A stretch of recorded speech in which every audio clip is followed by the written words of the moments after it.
Artinya PPKM mereka tiba sebelum PPKM itu terbit. Jadi mereka sudah tiba di Jakarta, kemudian ke Makassar.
Itu kemarin Bang.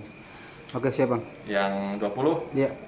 Yang 20 itu jadi memang itu ada warga negara asing, warga negara Cina yang akan diuji cobakan di Bantaeng, ya, diuji cobakan di Bantaeng. Jadi belum bekerja, diuji cobakan di Bantaeng. Namun secara prosedur keimigrasian sudah diselesaikan oleh teman-teman imigrasi di Soekarno-Hatta.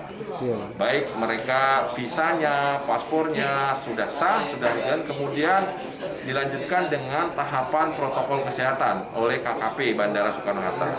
Mereka sudah masuk karantina, mereka sudah melakukan PCR dan lain sebagainya, dianggap clean.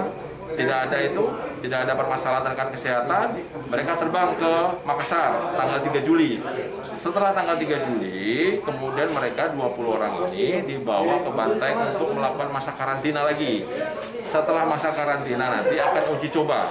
Ya, setelah uji coba, sekiranya mereka dianggap bisa, mereka akan dari perusahaannya akan mengajukan izin kerja ke Kemenaker terkait izin kerjanya. Ya. Apabila mereka dianggap tidak layak, mereka akan pulang. Dalam waktu 30 hari harus pulang. Terkait PPKM yang diterapkan pemerintah gimana Bang? PPKM berlaku tanggal 2. Ya. Tanggal 3. Mereka sudah tiba di Jakarta tanggal 25. Artinya PPKM mereka tiba sebelum PPKM itu terbit. Jadi mereka sudah tiba di Jakarta, kemudian ke Makassar, baru PPKM itu ada. Artinya mereka tetap kita tampung di Bantaeng untuk dilakukan karantina di sana. Siap, makasih banyak Bang. Siap.